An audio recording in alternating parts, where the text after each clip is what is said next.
Okay. So the first question, how old were you when the war began? The war started in 1939. I was 7 years old. I was 8. Okay. Um, what was it like living in Germany under Hitler's rule? What was it like? As a child, You didn't know anything else, Connie. Hitler came to rule in 1933. So I was a year old, and I grew up with this, and I didn't know anything else.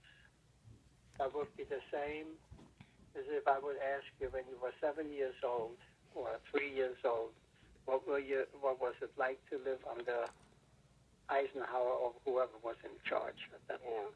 There was nothing was done to us. We went to school like everybody else, and the only thing we were scared to death of the air raids. Later years. In later years, yeah. Okay. Thank you. Did you ever encounter air raids or bombings? Oh yes. Opa first, they lost their home up in northern Germany through the bombings. Our living quarters were totally destroyed in 1944. Oh, wow. Okay. He came home with a couple of suitcases, yeah. And I went to school in 1940 in the higher school. And then the air raids were that bad that we were evacuated, yeah. We were evacuated, and we went down first to Czechoslovakia and then to Austria. And I was down there until late 1944, 1945. Mind you, without any parents, just a child. We were there, were home. So that's where I lived in those years. Now, did you stay? My father and my mother, they were up in northern Germany in the town of Kiel. So Kiel. Okay. In Germany, it was a submarine base. And they were bombarded to no end. My mother with my sister, Hannelore, the one that died, was evacuated to a country up near Denmark. She lived up there with a baby. All the other children, we were in camps. Really? Yes. It was no fun, I guess. At that time, from 1940 to 44, it was not that we were suppressed or anything, but it was no fun because we were not home. Yeah, I can imagine. We were never had the privilege. We lived in a camp where you had the stacked beds, multiple beds. Mm. We lived in rooms just from the school. Now, were you with your siblings? No. No? Just with strangers. School chums. No, and we didn't know them too well. Yeah. So, next question. Okay, hold on. How much information, did you know about the war when it was happening? The information, that was just like propaganda, like it is here.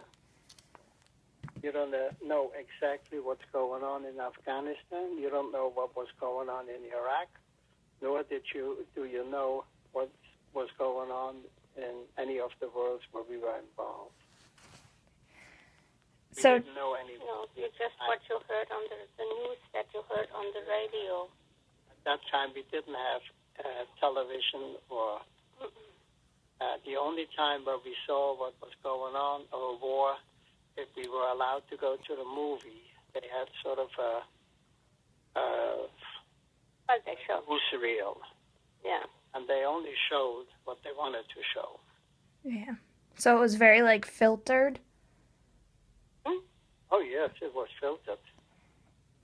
Did you know about like the concentration camps? Oh, we had no idea, Connie. When I heard this the first time, I refused to believe this.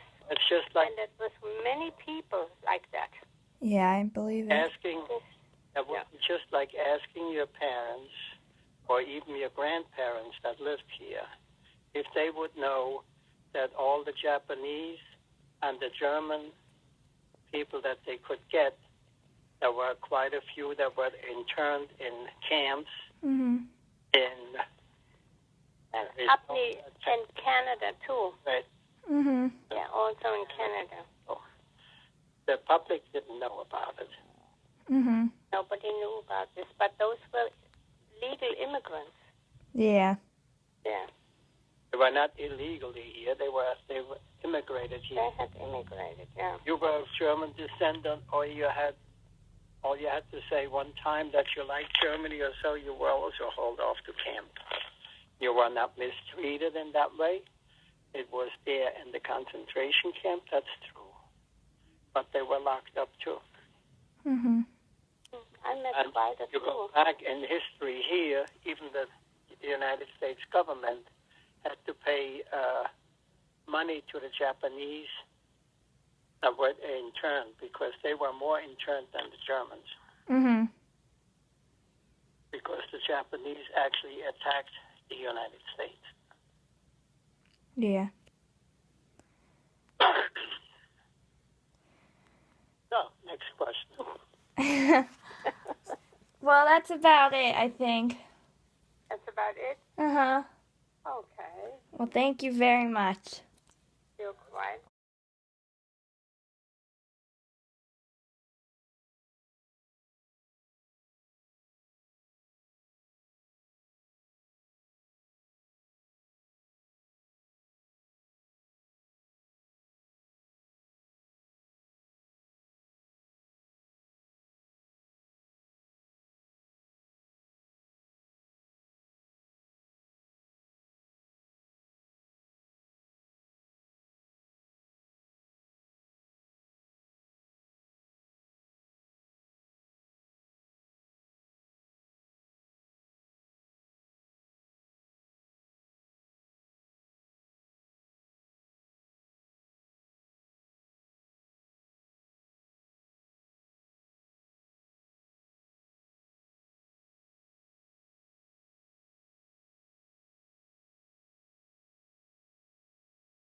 How old were you when the war started? 13. I was 13 in 39, and I remember then when Hungary was forced into it. The Germans just walk in and they don't ask you. They took the head of the country and they took his son. And they took the son away somewhere. So he was forced, like the, bombings were done all over. Specifically where they had factories. Now where we lived, we had nearby, big factories, so we got a lot of bombings. And when I was about 16 or 17 years old, then the young people were organized to work, with this looking out for airplanes. Funny with today's knowledge and all kinds of instruments you have, that the boys had to go up to the towers of the churches and then just look out for, is any plane coming? And then they had telephones, and they were phoning down to where the girls were manning the phones, And of course there was police also and some military with us. But the students had to put their part into this work. So did life change a lot for you during the war? Oh yeah. There were shortages like everywhere, I guess, during the war, there were shortages of food and things. So what did you do? Like, what would be a typical when they did drop bombs? What would the people do? Oh, we had to go into the basement. They had special basements. If you lived in a very old house, they had deeper and better basements. So, because the alarm sounded, and then one had to run just. And it was so that the Western Airlines, like English or American, came during the day, and the Russian came at night. I guess they had some combination, and the Russian had dropped always bombs which made fire. Wow. You know, not just because the bomb, but I guess they had some kind of material. So what did George do during the war? He was military anti-aircraft artillery. So I always said to him, you didn't shoot too many airplanes down because they were always coming. You know, And who he fought for? Who did George fight for? who he was told to fight for, else they shoot you in the head. If you are in an army and they tell you you go, Mm-hmm. you are not your own man anymore.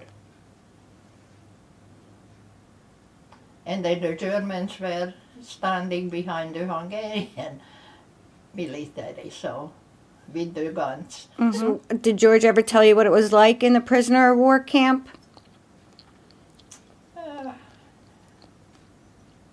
Once he was only in the internment camp, which wasn't so bad.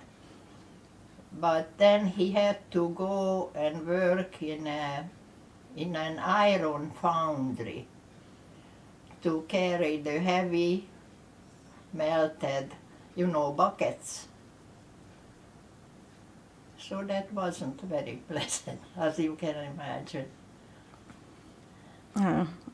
And that was in Russia? Or was that in Hungary? No, that was in Hungary. There were many people, especially from the northeast part of the country, who were taken into camps into Russia, and they came back 2-3 years later, if they came back.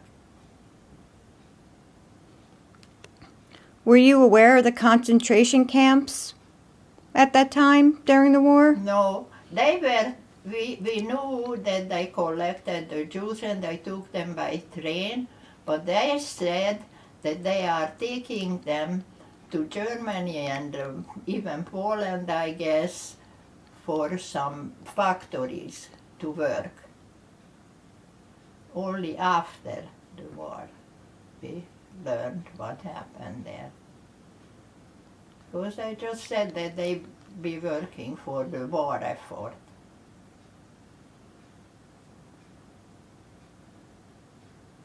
Did you lose any friends during the war? My friend's grandmother was taken. And the mother they put quickly into the hospital, so they saved her. People who could help, doctors and whoever was in position. Oh, my sister's father-in-law, the son became my sister's husband after the war. But the father of her husband was a mayor of a pretty big town, and he stood up for the German commandant and he said, I am not letting my people taken by you. So they said, you don't, you go with them. And they threw him and he died in Dachau in Germany.